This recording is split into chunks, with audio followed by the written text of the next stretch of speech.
meeting to order at 7:03 p.m. Madam Clerk, roll call, please. Councilmember Tucker. Here. Councilmember Gugino. Here. Councilmember Ambrano. Here. Mayor Pro Tem Bernward. Here. Let the record reflect Mayor Dale is not present. Everybody please stand for the pledge of allegiance. Mr. Morito, will you lead us in the pledge? Sure. Ready? Allegiance to the flag of the United States of America, and to the republic for which it stands, one nation, under God, indivisible, with liberty and justice for all.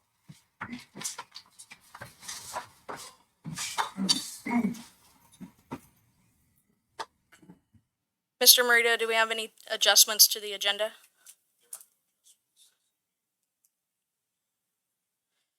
Ms. Turner, do we have any action taken in closed session? The report is as follows. The council discussed item A1, which is conference with legal counsel regarding the case number listed on the agenda. Discussion was given, or direction was given to council, no reportable action. The second item discussed was a public employee performance evaluation of the city manager and no reportable action. That's it. Thank you. Thank you. Moving on to C1, public appearance.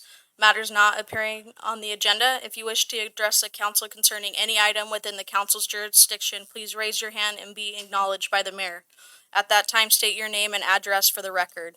The mayor reserves the right to place a time limit on each person's presentation of 3 minutes. It is requested that longer presentations be submitted to council in writing. Sir, step up to the mic. Doesn't matter. My name is Kirk Mann. I'm the Executive Director of the Imperial Valley Housing Authority, which we have our central offices up in Brawley. I just want to introduce myself to this body this evening. I've been with the Housing Authority almost 3 years. With COVID and all, I did make rounds to some of the other cities in the valley and the county commissioners, but I have not made it to Imperial, so I wanted to make sure I didn't forget you guys. I just wanted to share that we do have 12 public housing units in the city of Imperial, which is located on D Street, 461 D Street. And there we have 2 one-bedroom units, 8 two-bedroom units, and then 2 3-bedroom units. And we currently have one of our commissioners that represents Imperial is Connie Quiros, and we do have an opening on our board from Imperial. So at some point, if you guys would like to, submit someone to fill the vacant seat, we'd really appreciate it, because sometimes the number of commissioners we have to have at least 9 to have a quorum, and it would be helpful if we do have another one representing Imperial. And then recently, we also issued last year some project-based vouchers, and recently we had a groundbreaking here in Imperial called Imperial Village, and 14 units of the 69 will have project-based vouchers that the Housing Authority will be administering once that gets built for those seniors. So basically that's what I wanted to share with the body tonight, and I was glad to, if you have any questions, I'd be glad to answer. So. I just have one. What's included with the project-based vouchers? Okay, so it's similar to one that's issued to the residents. So what the rent is and the utility allowance is considered together, and then the resident will pay 30% of their income, and then the Housing Authority, through the funds we get from HUD, pays the rest of their rent. Oh, that's awesome. Okay? I have Thank a you. question. What days do you guys meet, and how often do you meet? We meet the second Thursday of the month, and July we do not meet at all. And then depending on the holidays in November and December, we may adjust our schedule. And one other thing, at our last meeting, we're surveying our commissioners to see if another time of day would better suit them. But right now, it's in our bylaws. It's 6 o'clock on the second Thursday of the month. But we could amend those depending on 6 p.m.? Yes, 6 Okay, p.m. just to make sure, because Yes. there's there's others. And where do you guys meet? 1402 D Street. That's our central office. We have a City? yes, inside the In Brawley. Imperial? No, Okay. in Brawley. In Brawley? Okay. Yes, and we have a conference room inside our central office there. So, Thank you. okay. Thank you. Okay. Yes. qualifications, voter of Imperial? I'm not sure about all that, but we'll get that to, Jillian. I have her email. I can get that to you, maybe tomorrow or the next day. So I can share that with the group. Questions from the council? Thank you. Thank you. Okay, well, again, thank you you very for much. listening to me tonight, and have a good evening. Thank you. Yes, sir. Good evening. My name is Henry Rosas. This Imperial Valley, I lived here all my life. I'm here to ask and see if somehow we can put more patrols on our streets. Right now, I believe that we're living in dangerous times. The Imperial Valley has grown significantly. It has grown a lot. What I've seen a lot is that there's a lot of vehicles out there with expired registrations going back to 2020. And as far as I heard, Department of Motor Vehicles had told me if they got no registration, that means they got no car insurance. So that puts a safety risk on my family and your families. Right now we have a lot of vehicles out there with extreme tinted windows. And behind those tinted windows, if the sun is pointing in the right direction, they're on their cell phones. We have a lot of distracted drivers. Another violation on the road right now, we have a lot of cars with the rear tinted lenses. You can't see the lights at night. With tinted headlights, you can't see the illumination of headlights in the front. And we have a lot of people that are jogging, walking, riding their bicycles, families walking around. What are the chances of one of these persons killing somebody? I'm asking to see if we can put more patrols out there, perhaps even invest in unmarked vehicles. Because like criminals, I mean, it's common sense. They see a black and white, they do the right thing. They do the right thing. Once that black and white is gone, they're back to doing the wrong thing. You know, it's unfair for me, it's unfair for her, it's unfair for all of you, it's unfair for our loved ones to be out there with these reckless drivers and these road violators. We have a lot of vehicles out there that should not be on the road next to me, next to either one of you guys. Headlights are tinted, rear lights are tinted, dark tinted windows, expired tags, cars that should not be on the road. I think Imperial Valley needs to have more patrols, invest in unmarked vehicles or maybe even motorcycle units. Why? Because an unmarked vehicle can approach someone, a lawbreaker, and catch him. And then motorcycle units can actually maneuver a whole lot easier. I apologize. But now it's just so frustrating. I think it's dangerous. It's dangerous for me, for you, and for all of our families. I think that I'm here just to ask and see if we can put more patrols in the streets. Right now, before I close, what I think is so disrespectful is people staying at 45 miles an hour zone that starts way at the end, and they're doing 60 through here in front of the police department. That's disrespectful. And I live in the valley. This is my home. I'm not going nowhere. This is my home. And to go out there and be disrespectful like that to me, to you, or the police department shouldn't be tolerated. Should not be. Any questions? Thank you for your comments, sir. Thank you you. very much. Have a good night, guys.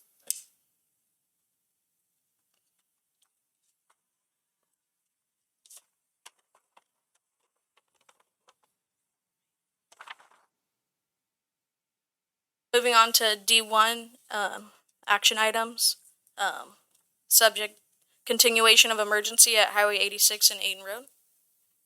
Mayor Pro Tem, we're just asking to continue the emergency actions for the 4 sewer pump lift stations as we're still waiting on parts and pieces. Second. Please vote. I have a motion by Councilmember Amparano and a second by Councilmember Tucker. Please vote.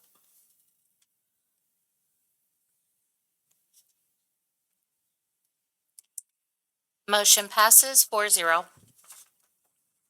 Moving on to item D2, subject declaration of emergency for water leak at Wall Road. Mayor Pro Tem, on or about November the 4th, in the morning, we were called to a water leak at, I guess it's Shiloh Road between the 2 sections of Wall Road. The road had dropped about 4 inches at the time we were there and looked at it. It was one of the gentlemen from our planning department that went that way for a building inspection that saw it, called us. We got out there. Dump truck went across it. It dropped about another 2.5 inches, and so we closed that side of the road down. Spoke with Dennis. decided there was an emergency, and we proceeded with making repairs to it, and called in a contractor to help assist with the substructure of the road and putting the road back together. I do not have totals yet, as I do not have the invoices from the contractor that we used, but we are asking that you approve the emergency declaration. Have any comments or questions from the council? Yeah, I do. Once you guys, uncovered it and removed all that, what did you guys find? Besides a leak, besides? Service line leak. A Just 1-inch line had about an 1/8 pinhole in it. The older stuff or newer stuff? It was copper. It was out there by the church. We put in back when we paved Wall Road some 7-8 years ago, so that we wouldn't have to tear the road up for, that was the area that they were looking to develop. That was, I can't think, Judy Ronald's property at the time. And it was a speculative move back, I can't remember which city manager it was, but we put several services in so we wouldn't have to tear the road up in the event of need.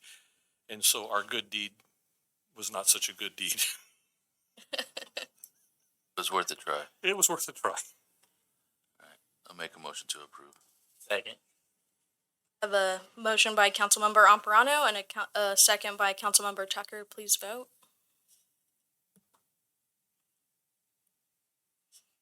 Motion passes 4-0. Thank you. Moving on to item D3, resolution of the Imperial City Council in support of Imperial Irrigation District's upstream operation reservoir project application.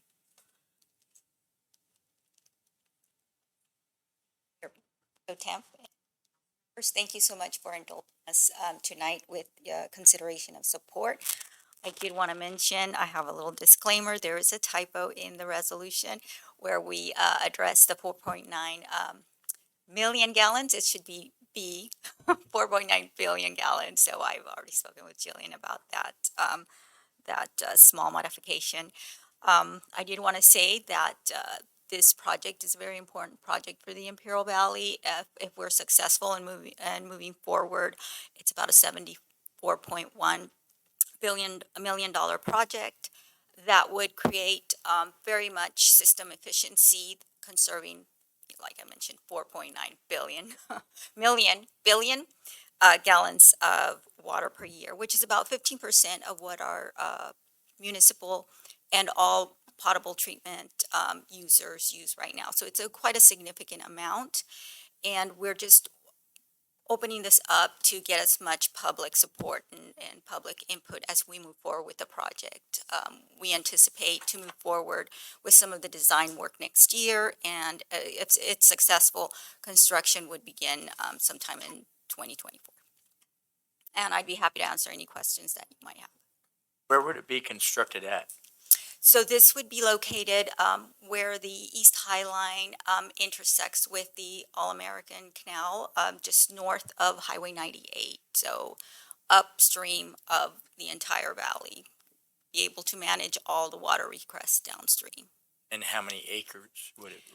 So, so the tentative concept is about, for the basin, it's about 396 acres at this time. It's a rather shallow. Originally, we were considering something that was deeper, around 11, feet deep, but that creates just a lot of red tape through the state. It's considered a dam and not so much an irrigation reservoir, and so it requires a different kind of permitting and also design work. It's east of the High Line or west of the High Line? It's east of the High Line. So it would, there's a reach out there right before the hydro plant, and so it would divert water from that All-American Canal reach and into the basin, and then, as we manage water, it would go back into the East High Line Canal. This would only serve the East High Line? Well, no, because the East High Line kind of serves everything downstream. So it really would serve the entire Imperial Valley. So if there's orders that are let's say, canceled further downstream from the All-American Canal, even in the Calexico area. So we can pull it out and store it temporarily at the reservoir. So it's an operational reservoir. It's basically kind of a parking mechanism. But it only feeds into the East High Line? it would only feed back into the East Highline. So as orders come in, you know, we can release them to the East Highline and not have to divert any more from the All-American Canal. So it's really a matter of efficiency, but it would ideally serve the entire Imperial Valley. Anything downstream from that section. How much effect do you think that have on helping dry up the Salton Sea? Not helping, but So the idea, so currently right now, we know that those 15,000 acre feet of water is being discharged before they're beneficially used.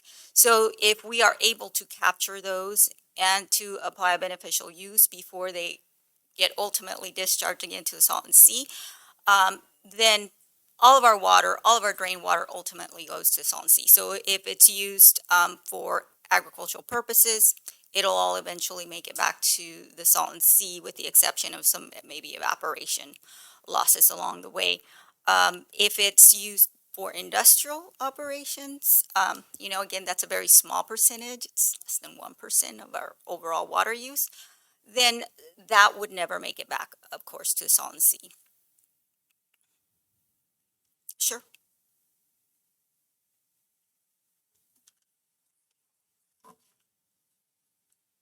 Entertain a motion.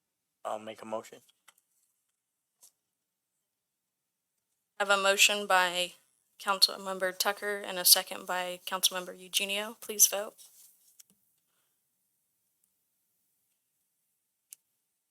Motion passes 4-0.